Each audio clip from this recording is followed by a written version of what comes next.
The world's greatest snowcross racers head east for the U.S. Air Force Snocross National at the Seneca Allegheny Resort and Casino.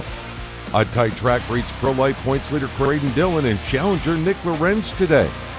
We'll sit down and go one-on-one with five-time champ Elias Ischel as the Viking Rocket begins his comeback from a season-ending injury. Fresh from pro career victory 50, Malene Coutu can't celebrate just yet as the talented pro women class racers are in high-speed pursuit. Are you ready? AMSOIL Championship Snowcross from Salamanca, New York on Fox Sports starts right now. That's where you want to be. So what you'll hear regarding the drivers' meeting,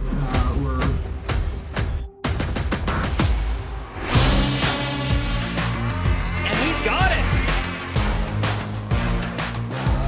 Wow, look at this battle here. Yeah, and that is exactly what we want to see out of Elias. Francis Peltier, ladies and gentlemen, wins race number 3 for the AMSOIL Pro Class. Holy frick, dude, that was insane. Red Snocross, baby! It's a drag! And Blair Morgan takes it! Tucker Hibbert, the number 68 sled across the AMSOIL finish line, has done it!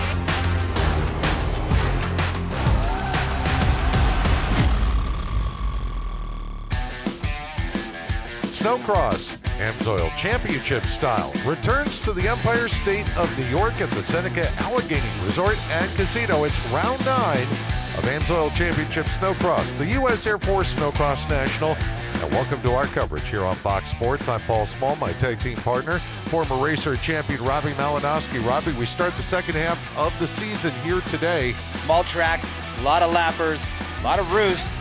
Get through that first corner. All right, Robbie, let's take a flying lap literally around our short track here in Salamanca. All right, a whole shot right here, short, into a left, finish line. Nothing real big here on the finish line, but pay attention to this corner coming up because there's going to be two options. Inside's rough, outside smooth, but if you go for the outside, look for the triple right there, and then another triple right there. And then into this corner here, this is where all the bumping is. This is where passes are gonna be made right there. And that is a lap here in New York. Ready for the first of our 3 legs of the AMSOIL Pro Triple Crown. And here's your Triple Crown 101. 3 races, a point for a win, 2 per second, 3 for a third. Tally the 3 together, lowest score wins. Third race, order of finish would be the tiebreaker. And let's check in now with the third member of our broadcast team. Here's Erica Allry. Rookie Jordan LaBelle said after his 2 overall wins, he finally feels like he's finding his place in the pro class. He said the pro class and Triple Crown format forces him to be mistake-free as every rider is on their game. And so he said he and the team need to minimize the mistakes and mechanicals if they want to continue to find a podium spot. Oh, the light goes green quick. Who's going to be? Oh, Benham.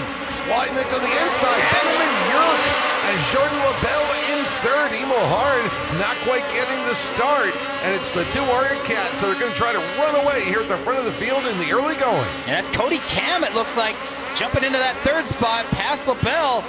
So LaBelle finding troubles early in the races. Always, we got guys down. And Padnote from the back row up into the top 5. So he had a flyer of an opening lap in this one, but it is still Jacob Yerk holding on to that number 1 spot. And here comes Cody Cam looking for second and looking for it now. Yeah, Padnote finally getting out into that 5th place spot. He needed something, a little bit of spark. Look at LaBelle right in there as well, so pay attention to these guys back here. LaBelle's got a neat line going there on the outside and allowed him to chew up some of that track position as they almost slide those sleds off that flat turn before the AMSOIL finish line jump. Yerk leads by about 2 seconds here as they work their way back down here into the FXR section. So Benham, Yerk, Cam, that is our podium. Oh, Yerk, looks like he, timing and scoring got me a little mixed up right now. We're watching Daniel Benham, Jacob Yerk still in second, and only, it looks like maybe about a second or so back as they come back over the AMSOIL finish line jump. They work their way into the corner. It's Cam in third, followed by LaBelle. Pat Note in the mix there as well on the U.S. Air Force AMSOIL Skidoo sled. Leaders coming back through as we're closing in on 6 minutes to go. Each of these races are timed races. Once the clock runs out, the next time the leader comes around, they see the white flag, and that wraps the race up. You take the 3 races, a point for a win, 2 for a second, 3 for a third, added up, lowest total wins. And look at the lead these two have gathered. They're already catching the back of the pack, and Cody Cam sitting in third, but he is way off the pace. He is almost a full straightaway behind. So Team Arctic Cat getting their homework done early, and they are putting it to the competition tonight. So Yerk working his way behind Benham. Benham now has caught the back of the field. We knew this was going to happen sooner rather than later on a short track. Jordan LaBelle on the 511, that's a turquoise sled, and he is putting some major league heat on Cody Cam. That's right, and remember, Jordan almost comes off the track. I don't know how he kept it in the ballpark. Yeah, that was lucky. He was on the edge, and Jordan needs to start his race with the same intensity that you're seeing right now, because he was in front of Cody. Now he just wasted 6 minutes of the race just to get back to that same position. And you are not going to get that kind of ride at any amusement park. I can guarantee you that. I can't believe LaBelle was just pinned with the throttle right on the edge of the snow, almost flies out of the track, almost flies out again in the turn, and still makes the pass. Yeah, that was full commitment. There's no doubt there. And I'll tell you what, Benham had a rough lap that last one around. Obviously, lappers being a part of it. LaBelle, fastest on the track right now, so pay attention to him. If he can get a clean run, he might get back to the tail of these two. And there is Daniel Benham putting a lap on Oscar Norm as we close in on the final minute plus a lap in this first AMSOIL Pro Triple Crown main event of the evening. Yeah, Jordan's got a line on this back section where Benham's going to be entering that is just a little nicer, a little smoother and cleaner. That's where he's making his time right now. Less than 45 seconds to go. Another one of the Lavalley Red Bull Polaris is in front of your leader. That is the Adam Peterson, number 3. Peterson currently 5th in the AMSOIL Pro points. Knows the leader is alongside and gives him enough room to escape on the inside. So it'll be a couple of more laps here for Daniel Benham. He'll come around, and then probably the next time through, he might see a white flag. And pay attention to LaBelle. He is not that far off Jacob Yerk. It is close. He's right there. Yerk, you can see, not only a few sled lengths in front of him. So just as I predicted, LaBelle right here, he's getting over that nice. Right here, double. Look at the gap. It's already closed. He's almost in the same corner. 2 laps to go. Is it enough? Well, LaBelle trying to put on the late race charge here as he'll crank to the outside of that Skidoo corner. Yerk staying on that slower but shorter line on the inside, but here comes LaBelle with another run. It is going to be close on this last lap. LaBelle makes a little mistake there, and that's going to be it. So your race leader, Daniel Benham, trying to cruise it around to pick up the win. There is Benham on the Woody's Racing Arctic Cat coming off the corner. Benham, the number 1 qualifier, wins the first race of the Triple Crown. Jacob Yerk makes it an Arctic Cat 1-2.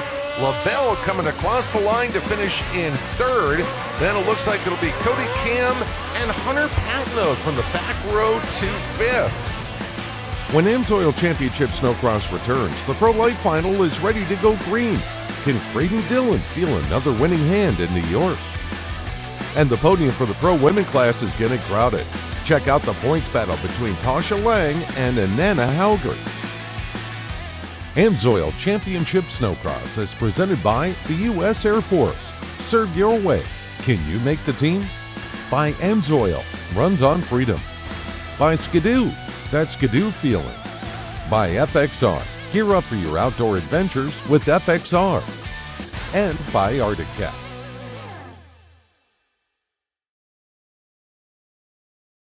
Welcome back to AMSOIL Championship Snocross here on Fox Sports. Temperatures right at the freezing mark, a little blustery on this night here in Salamanca, New York, but the racers in the Pro Light Division aren't going to let that bother them.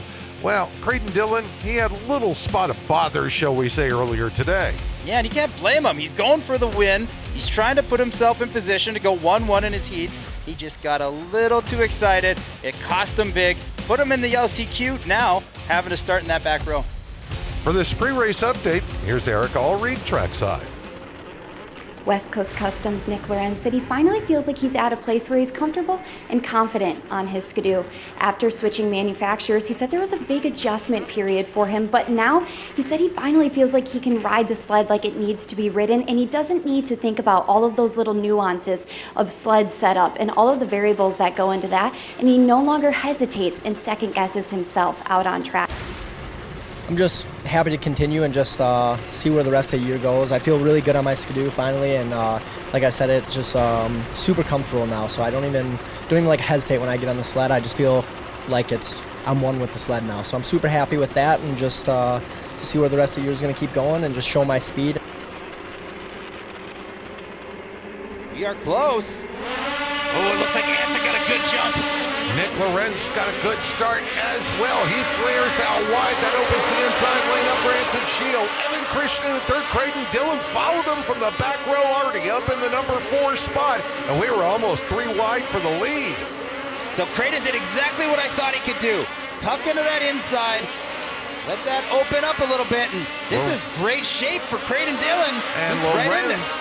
made the outside move on Anson Shield, so Lorenz now holds on to the number 1 spot as he flies off the outside of that Skidoo corner, launches a triple there through the middle of that rhythm in the U.S. Air Force flyaway. Lorenz bobbles. Look at Anson, jumps right back. And Evan Christian watching from third, and Dillon elbows up there, hanging on to the number 4 spot. It's on for the lead. It's a flat-out drag race here between Lorenz and Shield. Lorenz wins that round. Oh, but he goes a little wide. Look at Anson, able to tuck to that inside. So Lorenz has got to tidy that up a little bit. Make that inside stick.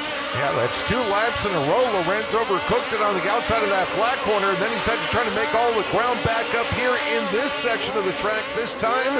Anson Shield throws the block on him going into the corner. No pass for you. That was heads-up racing by Anson Shield. He knew every lap Lorenz was going to try to pull that. He shut the door, put himself, and look at the gap now. There's Evan Christian, the red number 33 sled, riding in third. Creighton Dillon trying to put pressure on him. Yellow flag out for a stalled sled. That was Corin Todd that had the issue there. Yeah, and heads up racing by Creighton. He didn't make that pass in that yellow. He had an opportunity, it looked like, but he's seen the yellow. He checked up. Right move by him. Unfortunately, you see that face get hammered with roost. So 4th place still. And he's going to have to get going here. We've got 4 minutes plus a lap to go. Number 1, he's got to get by Evan Christian to get onto a podium spot. And then, well, as far as chasing the leaders, he's about 4 seconds back, and we're getting into traffic. That would make that job that much more difficult. Yeah, it sure will, but it's also going to slow down those leaders. And you can see Lorenz is right there. So these guys are not checking out. The battle could be on for second and third here before too long. Lorenz has got company in the form of Evan Christian, and Dillon is watching that battle start to materialize ahead of him and already thinking moves ahead. Triples in the middle of the rhythm section to get right up on the back end of Evan Christian. And there's just no room for Creighton. Look at that. Skies that. Oh, and he goes off the track. Oh, what a... Oh, unfortunate for Creighton, just trying to make something happen out of nothing. And he's got to go all the way around the outside of the turn here to try to find a clean spot to get on the racetrack. That is going to take him way down the running order. That is, he's dropped back to 5th, so he only lost, 6th, 7th. Yeah, he's just falling down the order here. And meanwhile, for Anson Shield, man, this could be the best possible outcome. Dillon's miscue puts him deep in the field. Shield wins the race. That would help him close the gap in the points big time. Well, and you see how important those qualifiers are, and we got big trouble there. Ashline looks like the 12 of Rose Yeah, those two had to get together, and the Ashline sled beached up there on top of that snow berm. Meanwhile, Anson Shiel is in the midst of some heavy traffic. Will this give Nick Lorenz an opportunity to try to draw in? Yeah, and it already did with that yellow out. Look at how close he was able to close on Anson Shiel. So Lapper sitting in front, yellow flags waving. Tough luck for Anson Shiel. That lead is pretty much diminished. Can Nick Lorenz get up there and challenge him? A little less than 2 minutes plus a lap left to go. And it looks to be between these two. Evan Christian a few seconds back in the third spot. So the win here in this Pro Light final could come down to a two-horse race here between Shiel and Lorenz. Yeah, look at the lappers. This is frustrating as a racer right now. Anson's got to keep his cool. Just pick his spots. Remember, as long as he stays calm and cool and doesn't make any big mistakes, it's, oh, look at this though. He went to the outside, I think, looking for a clean lane and trying to get around the lappers, and Lorenz went short distance, and Lorenz is going to go low here. We're in the split. This might be it. This might be the pass right here. Oh, look at Shiel roar back on the outside, tripling his way through the rhythm section, and he will come bar to bar with Lorenz, and Lorenz does not give ground. No, Lorenz set that up beautifully. Anson needed to be a little bit tougher on that corner, and unfortunately, Lorenz made it happen. Now, you can see Lapper's playing the biggest role of the race right now. We're not done yet. Lorenz has a bobble. Oh, that cost him a couple of sled lengths of track position. Shiel will come roaring in here with a full head of steam. Shiel's going to stay on the inside, following Lorenz around here as the clock ticks down to 30 seconds plus a lap.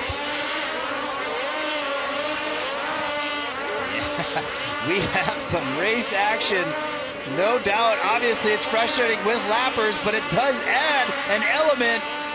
Yeah, they're closing in on Kenny Mandrick. Not a good night for Kenny. The white flag should be out by the time Nick Lorenz gets to the AMSOIL finish line jump. The question is, will Anson Shiel get there ahead of him? Because Shiel is coming, and right now Lorenz has nowhere to go. Yeah, and Kenny's just not looking at that blue flag waving. And I understand he's in a race of his own, but these guys have to pay attention. They have to realize. The clock has expired. They got 2 to go. And now when they come around this time, it'll be the white flag. One more lap for Lorenz to try to hold off Anson Shiel. Yeah, and Anson knows he gave one away.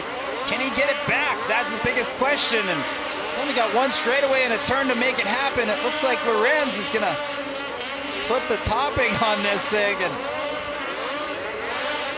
here we go. Lorenz takes the win. Anson Shiel will grab the runner-up position. Final step on the podium is going to go to Evan Christian with a third. Creighton Dillon half a second back behind him, finishes off the podium. What is it about this track and facility that works so well for you, and what does it mean to get back up on the top of the box? Oh, it's unreal to be back on the top of the box, especially with the new brand and stuff. And I don't know, I just seem to have a lot of luck in New York.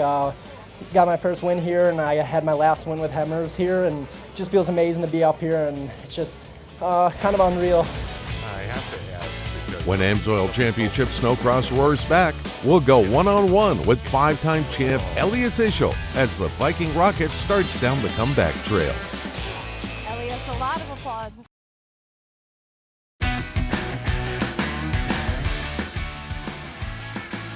The pits at AMSOIL Championship Snocross are home to rows of million-dollar rigs that house the factory teams. Inside the Shearing Speed Sports AMSOIL United States Air Force rig, Steve Shearing and Elliot Burns prep the race sleds. They also continue to honor a fallen U.S. soldier each week on their race sled as part of their work with OVN, Operation Vet Now.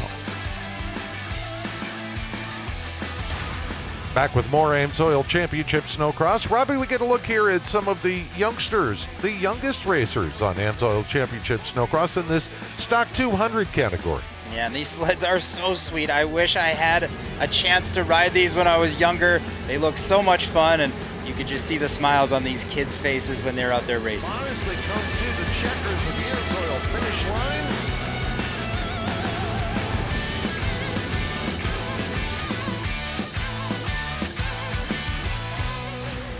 One of the big stories on the AMSOIL Championship Snocross this season surrounds our defending 5-time champion, the Viking Rocket Elias Ischel, injured in a crash in Deadwood a few rounds ago. But Robbie, we got to see the Viking Rocket in the flesh here today. We did, and it just shows you the strength and the determination that this young man has. And he is something that I can't even explain. And one thing that is certain about Elias is he is strong-willed, strong-minded, and I have a feeling we're definitely going to see some more of Elias Ischel.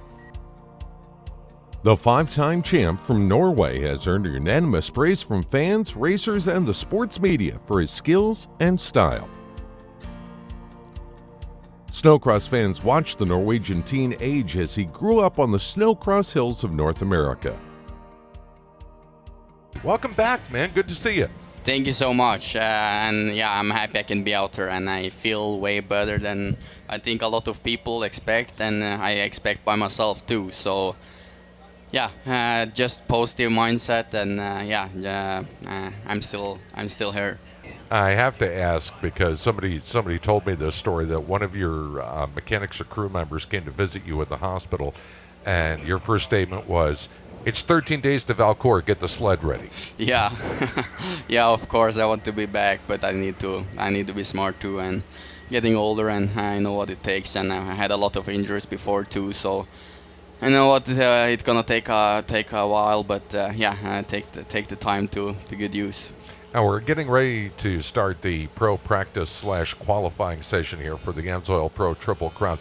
As a racer, tell me what the process was for you going out and doing one of these qualifying sessions. The qualifying is really important, especially on a start like this when it's short. You want to be on the inside and really count, and it's gonna be a good start on the day. So just to get out and just get top 5 or whatever inside there, and at least on the front row, it's gonna help a lot. So just trying to put through a good motor, like time qualifying, and just get a good feeling on the sled. And it's important to have that good feeling going through the day, so you don't need to sit in the trailer focusing on what you did wrong, or like just chill instead and have a good mindset. And when you run these Triple Crown races, how much different is that than the traditional format that we used for so many years? It was 2 rounds of qualifying and a final. It was based on a number of laps. It wasn't a time-based race. We've kind of thrown that out the window now and completely redone everything. For sure. I feel the mindset really needs to be on way more, since you need to be good at three finals each day. Qualifiers before didn't really matter that much. You could have bad qualifiers, and the finals was the one that counted all for the day, of course. And now you need to be on 3 times a day. So like the mindset, I think you need to be way harder, and the same with just preparing your body, preparing the sled, and just it's harder work. But we get to race 3 finals, so it's 2 times as more than just 1 final. So it's even more funny, I think, and good for the crowd too.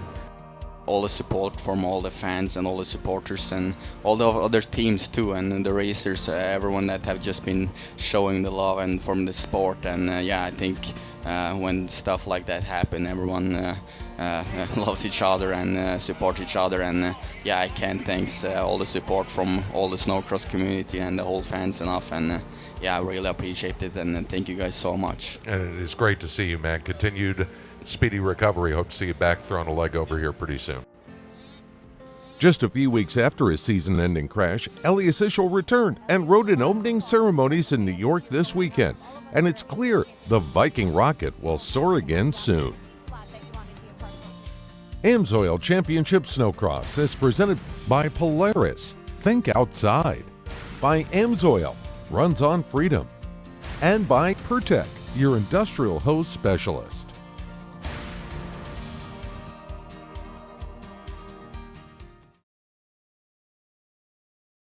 Back on Fox Sports at the U.S. Air Force Snocross National with AMSOIL Championship Snocross. Second leg of the AMSOIL Pro Triple Crown about to begin. What is up with point leader Emil Haar? He did not have a good start to things. Well, and you said it, start. His starts have been off. He doesn't like to be in there hitting elbows with everyone either. If you let him have some free room, he's really going to shut your lights off.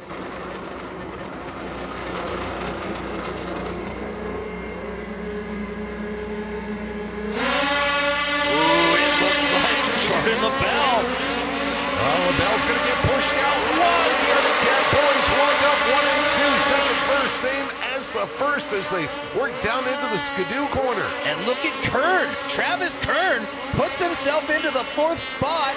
We haven't heard his name in a little while. Yeah, he's on the Ditch Witch of Minnesota and Iowa sled, and he's feeling some heat from Francis Peltier, who's looking for a good finish in the middle leg here. He just moved himself right past Jordan LaBelle into 3rd spot.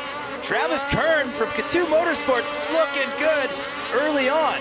LaBelle coming back at him on the outside. Good dogfight for position here behind Jacob Yerk, who runs in 2nd. And Daniel Benham, the winner of the 1st leg, again opens up a lead here in the 2nd leg.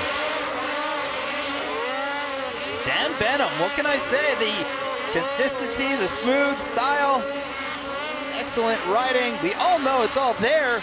Just the struggles it's been for him as of late, but he is answering back. Consistency, speed, everything you need. Jordan LaBelle tried to mount that late race charge in the 1st leg. He is doing work right now, closing in on Jacob Yerk. He's within a couple of sled lengths of that number 727 Arctic Cat as they head into the skidoo corner here, closing in on the halfway point of this race, and it's on for the number 2 spot. That's right, Jordan LaBelle definitely answering the bell. Needed to be better at the start of the races, and he's doing exactly that. He's within sight of the leaders at least. Just under or over 4 minutes to go. He's got plenty of time, and the track's only going to get better for passing. Oh, and you can see Yerk make a little mistake there. LaBelle taking a little bit of a different line. Clear track ahead for the leader, Benham, for the moment. Eventually, though, he will catch up to the back of the field, and so will this battle for 2nd and 3rd, which could make things even more hectic than they are now. Yeah, Benham electing to go outside. He's going to change it up, and that's, again, a confidence move. He's not going to settle in. That's the last thing he wants to do. Now he's going to elect to jump back inside. He just wanted to get a little taste of what that line offered out there. And not a good night for Emil Haar, showing in the number 10 spot here. Long way away from being in contention for the overall if he can't get at least up into the top 5. Yeah, Haar struggling. Just not the starts that he's accustomed to, and you're behind on these tight little tracks. Passing is extremely difficult because there's always going to be somebody in your way. Hard battling it out right now with that number 9. That is a battle for position with Marcus Ogamar. They are 9th and 10th, tucked right in behind Cody Cam, who is sitting back there in the 8th spot. Har had to reach up there and get a wipe of the goggles to get some of the wet roost out, and you can see the top 2 continuing to cruise along here as Daniel Benham on the Woody's Racing Arctic Cat is chased by the Kyla Racing Arctic Cat, piloted by Jacob Yerk. So 1-2 again, Arctic Cat out front. Kind of putting on a clinic today. Their starting positions, executing that start, first lap, speed, all those things have been, they've checked those boxes, and you see LaBelle starting to waver back there. He's not making up the ground that he was before, and not sure what's going on, if it is anything, just the 2 out front are riding really well, and you see Travis Kern as well. Yeah, Kern rock solid in 4th right now over Francis Peltier, and then Hunter Patnote is trying to chase him down, but he is looks like about 2 seconds back of Peltier right now as we watch Jordan LaBelle. And go back up front here to take a look at the gap between 1st and 2nd. That is your 2nd place sled, Jacob Yerk there, the 727. And Daniel Benham on the 221. He is holding on to the race lead. And they just put down Cam, so he must have had some trouble. So he's a lap down.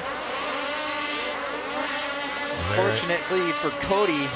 As we get into these final 90 seconds here, Benham is starting to catch some traffic. I don't know if that's going to hold him up enough for Yerk to close the gap and try to take a run at him, but hey, Yerk's not going to sniff it going 2-2 here if he can hold on to 2nd. That puts him right in the thick of things for the overall. Yeah, and it only takes one, though. One lapper just to have a little mistake in front of Benham, and that can change the course of this race real quick. And you can see Riley Bester needs to be a little bit more aware. The lappers are there, or that he is being lapped, and he needs to give way. You can see he's not. No, he launched it. through the middle of that Skidoo corner, and that's got to be making Daniel Benham a little bit perturbed. Jacob Yerkes got some opportunity here, perhaps, as he gets as close as he has been all race long here. Finally, Benham is able to clear Bester, and Yerkes going to go to the outside to clear him. Yeah, and Bester definitely made that gap, that lead, go away a little bit. Let's see if he gets in the way of Yerk. He doesn't. He elects to stop. That's good. Clock ticking down here, 20 seconds plus a lap, so we may see the white flag, we may not, depends. Lap averages in this race have been around 19 and a half seconds. That's going to be close. And Yerk is close too. That little bit that Benham got held up trying to get by Bester allowed Yerk to close the gap, and we're going to have to go 2 more laps here. So Yerk's got the opportunity. There's more lap traffic ahead. This one's going to go down to the final corner, I have a feeling. It sure is, and Benham definitely wanting to see that last lap. He knows he's got pressure. Yerk is right there. One little slip up. Here we go. 1 to go. Final lap. Now let's see what Yerk does. Does he go outside? No, Benham goes outside. Yerk goes inside, but there's a yellow flag on that inside lane for Cody Cam. Oh, trouble for him. Yerk's still trying to make the run here as they work their way down. Oh, contact. Lapper in the way. It's going to be Ogamar. Oh, Benham takes the win. Yerk at second. You better believe the temperature is going to come up when we come out for this third leg. Lap traffic being a factor here in the close of this one, but Daniel Benham by 0.7 of a second hangs on and goes 1-1. Yerk finishes second, LaBelle finishes third, identical top 3 to race number 1. Dan, the lappers in that one almost cost you the win. How were you able to get around them and kind of manage the race from there? Well, I tell you what, it's really hard to get around them. We kind of settle into the same pace at the end. We're going to go and give it our best in the third one. The Pro-Am Women Final is on deck, a class deep with talent. For sure, Le Machine is in fine form, fresh from her 50th career victory, but Tasha Lang and Holshot and Anna Hauger are also racing hard for the podium and points.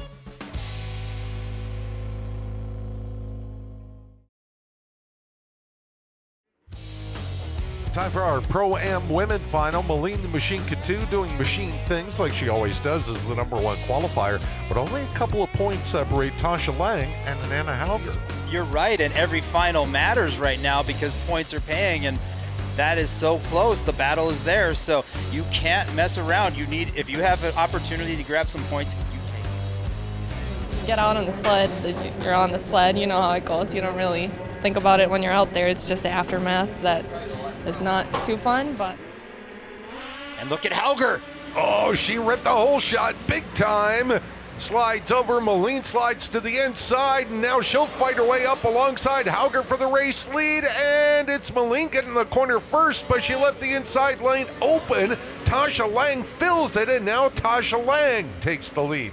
Oh, she's got a taste of the lead. She doesn't want to give it up without a fight as they cut down to the inside, outside here in the Skidoo corner. Hauger trying to charge back on the inside as well, and they are bar to bar for the lead. Coutu takes it back going into the corner. She's working her way through some of the competitors in the back of the field, and Anna Hauger finds herself in traffic as well, but she has opened up a nice little gap over Tasha Lang, so she's got a little bit of room to work with, and she's kept Malene Coutu inside of 2 seconds.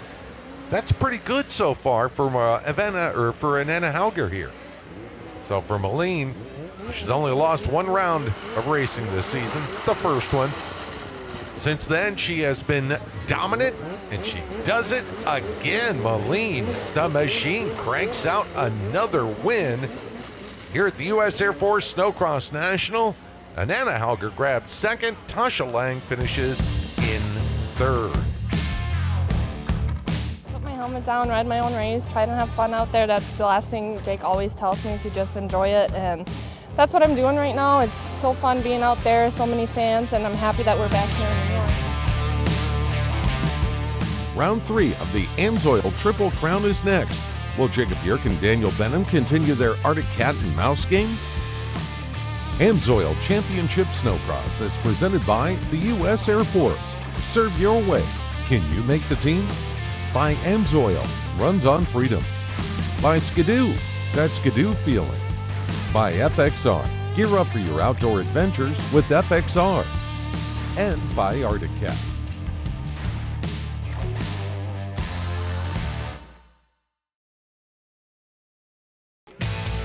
It's the deciding leg of the AMSOIL Pro Triple Crown. Daniel Benham on top right now, but let's give a call out to Jacob Yerk, who is right there with him. They've gone 1-2 in the first 2 races. Yeah, Team Arctic Cat 1-2. One thing that I'm looking at is Yerk looked fast. He looked spicy in all those races, even though he did finish second behind Daniels. So if he gets out front early, that might bring trouble to Daniel Benham. He's going to get it.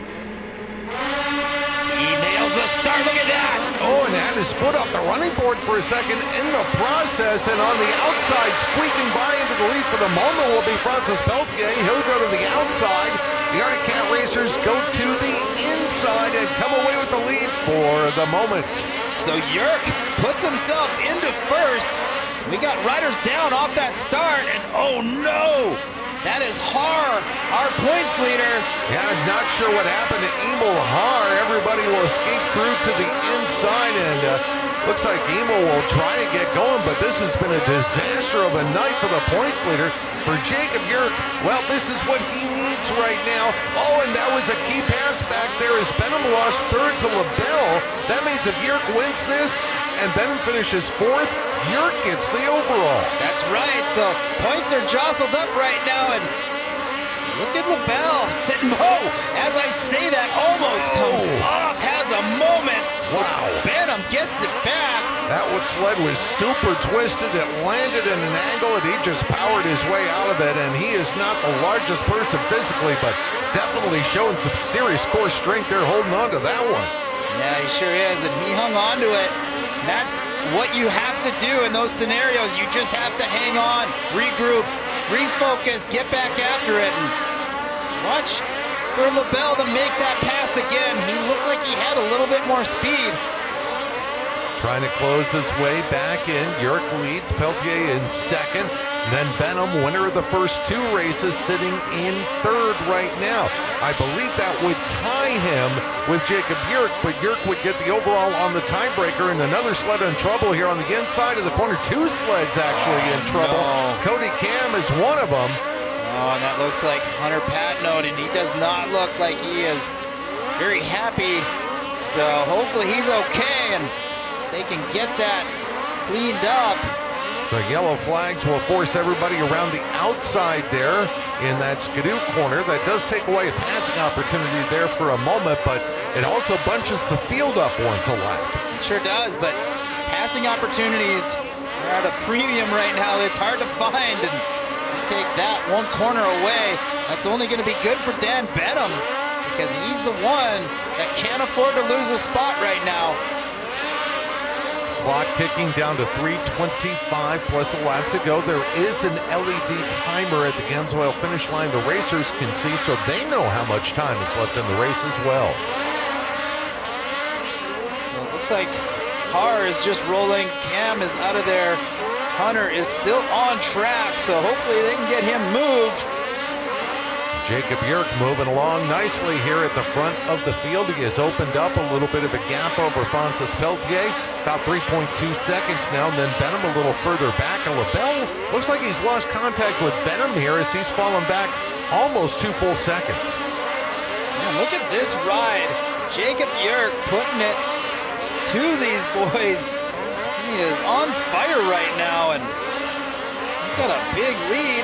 Yerk did win a main event in the AMSOIL Pro Triple Crown format earlier this season in Deadwood on a short track very similar to this one. And right now he is hoping that LaBelle can find some speed and get around Dan Benham. That's all he needs to get this win, the overall win. Yerk now in traffic, working his way through sleds that are struggling to hang on to the lead lap, and he is going to have to deal with this for the final 2 minutes. It's probably going to feel like 20.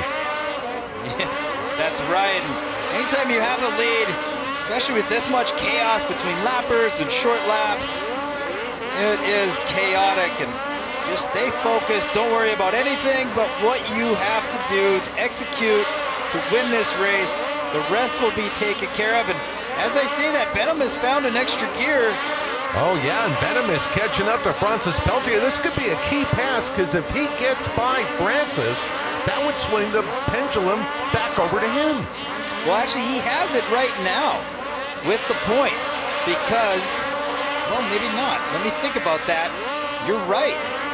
Emo Har pulling over and just clearing out of the way here, hoping to fight another round, as this one is not going to be good for the point leader. Right now, the overall hangs in the balance perhaps between these two racers. Now, if Yerk wins, then Yerk would get the championship on a tiebreaker, the overall. But if Benham gets by Peltier, then he goes 1-1-2. That's 4 points, and Yerk would be 2-2-1. 5 points. That's right. You are spot on. My math was a little off.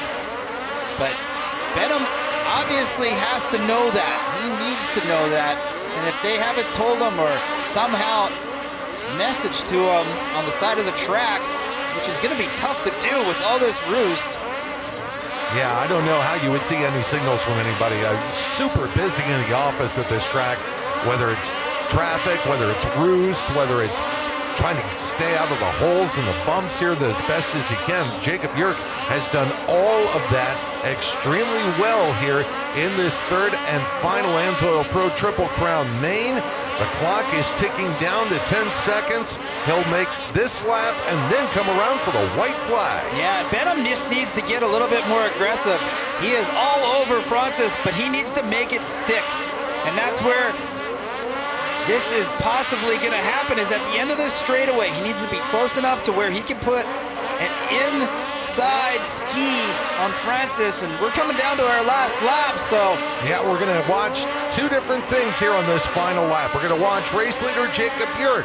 If he wins, he may swing the pendulum for the overall in his favor. If Benham gets Peltier here on the last lap, then it's Benham who gets the overall.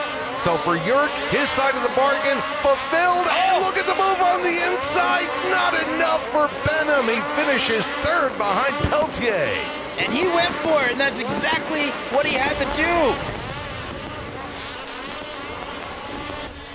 And ladies and gentlemen, picking up the overall on a tiebreaker by winning the third leg of the Triple Crown from Rochester Hills, Michigan, the 727 Arctic Cat, Jacob Yerk. Jake, with your first place overall since 2021 in Deadwood. We were chatting after you won one of the Triple Crown rounds in Deadwood, and you said that moment felt sweet for you and your team. I'd have to imagine this feels even sweeter. It does. You know, we've been through a lot. Last 2 years have been, I'm in hell pretty much. And to be up here tonight means so much. I love New York. I love the fans at New York. And yeah, we're pretty blessed to be up here. Well, Robbie, as we start the second half of the season, I'm not quite sure people would have picked the podium that we wound up with for the Triple Crown here tonight, but hey, anything can happen in AMSOIL Championship Snocross. Really cool to see Dan Benham, Jacob Yerk, all of them up there on that podium. And of course, we'll see them here on the St. Short track in round number 10. You can keep track of all the action on our official website, snocross.com. You can also check out our entire family of social media outlets with tons of fresh content for you.